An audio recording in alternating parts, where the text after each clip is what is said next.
다 팔아. 안녕하세요, 다팔아 김선달입니다. 오늘은 꼭 알아두면 좋을 2022년 6월 5주차 핵심 뉴스들을 모아 소개하는 시간을 갖도록 하겠습니다. 국제부문 북한으로 갑니다. 첫째 7월 1일 금요일 북한 연계 해킹 조지 가상화폐 도난입니다. 블록체인 기술을 활용해 가상화폐 거래를 분석하는 영국 일립틱 엔터프라이즈가 29일 블록체인 기술 기업인 하모니가 24일 해킹돼 1억 달러 가치의 가상화폐가 도난당했다. 해커 조직인 라자로스의 도행으로 보인다고 알렸습니다. 일립틱에 의하면 해커 조직이 하모니 사용자의 이름과 비밀번호를 알아내 블록체인을 이더리움으로 전환해 약 3,900만 달러를 거래 추적이 어려운 가상화폐 믹서로 보내 돈 세탁을 했습니다. 이번 사건의 용의자인 해커 조직으로 지목된 라자로스는 배후에 북한이 있는 것으로 알려졌습니다. 국제부문 이번엔 우크라이나 러시아로 갑니다. 첫째 27일 월요일 러시아 세베로도네츠크 장악입니다. 25일 세베로도네츠크 시장이 현지 방송을 통해 도시 전체가 러시아의 통제 아래 있다며 러시아의 세베로도네츠크 점령을 공식 인정했습니다. 러시아 국방부도 세베로도네츠크와 인근의 보리우스케, 보르노베 등을 완전히 해방했다며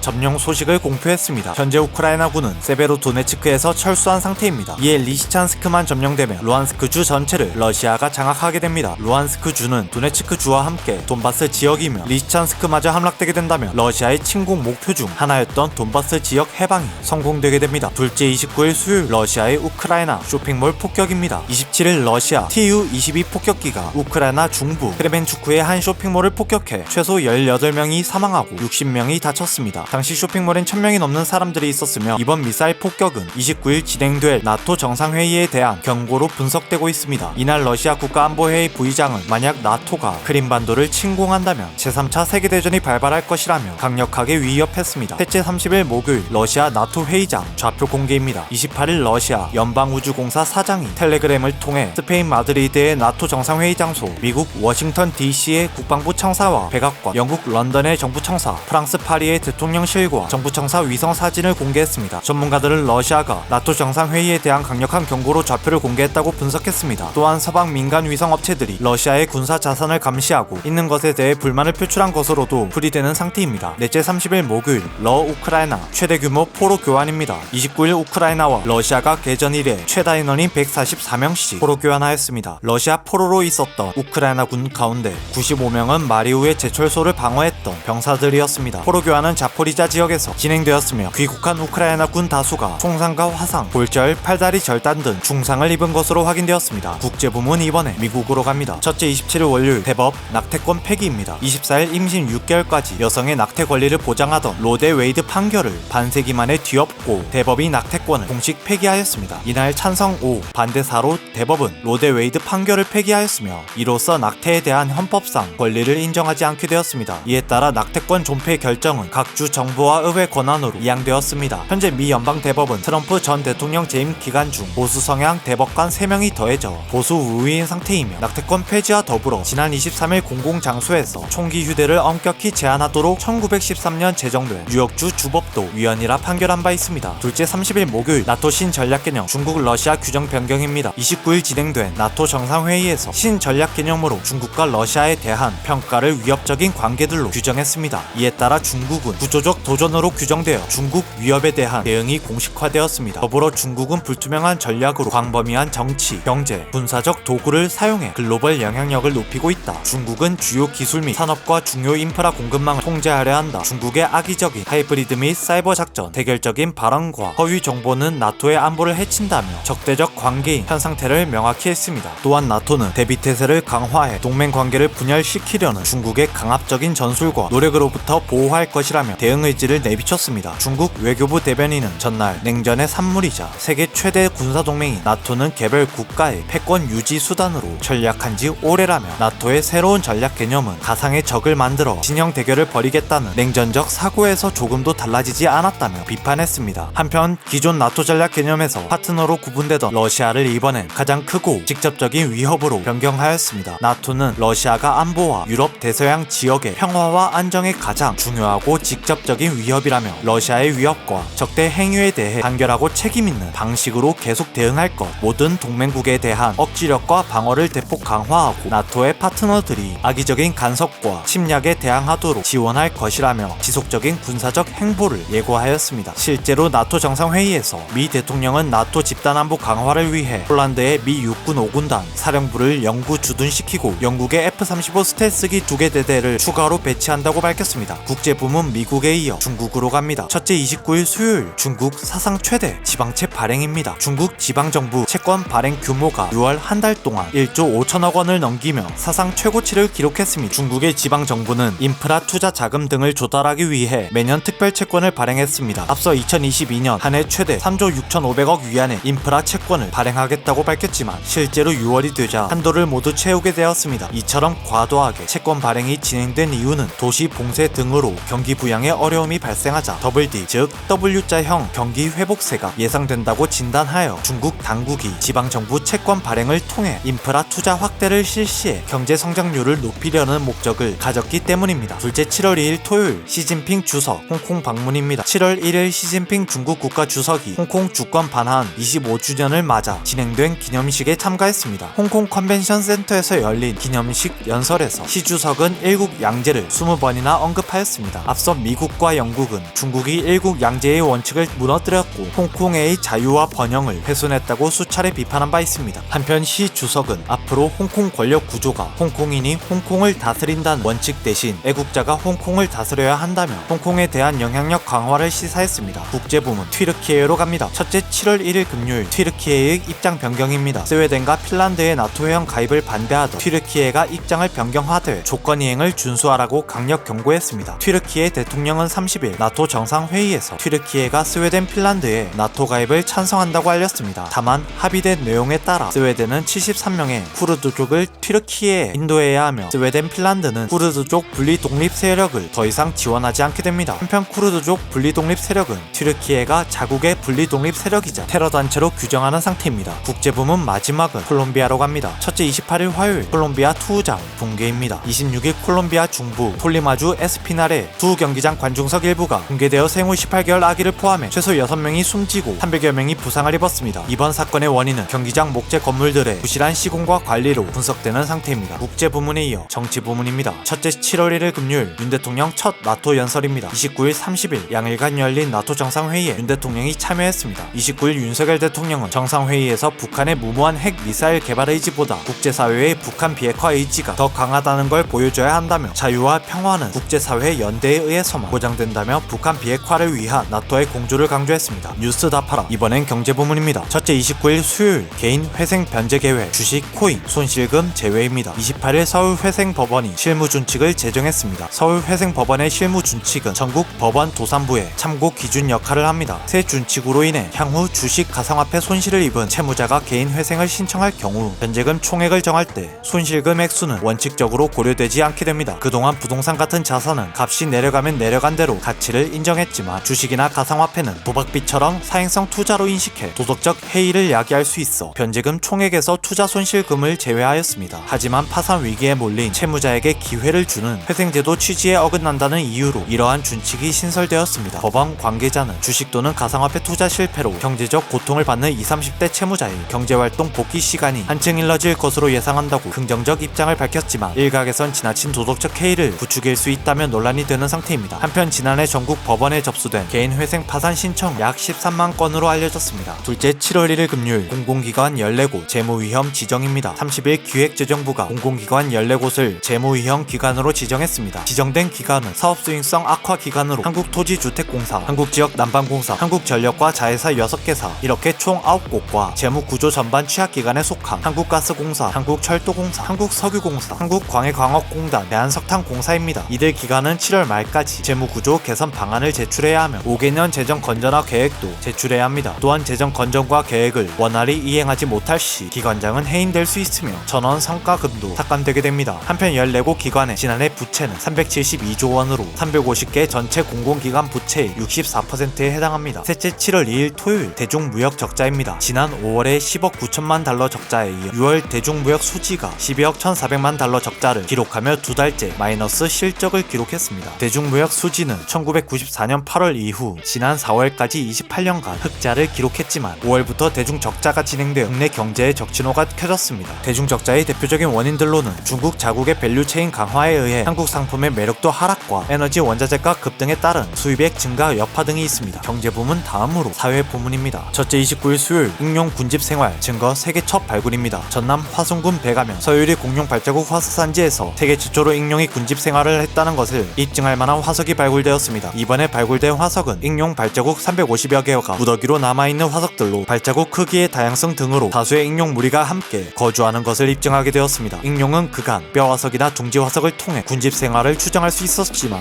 발자국 화석을 통해 이러한 주장을 뒷받침할 수 있게 되었습니다. 둘째 30일 목요일 최저임금 9,620원 책정입니다. 29일 최저임금위원회는 제8차 전원회의를 통해 2023년도 최저임금률 5% 인상시킨 시간당 9,620원으로 결정했습니다.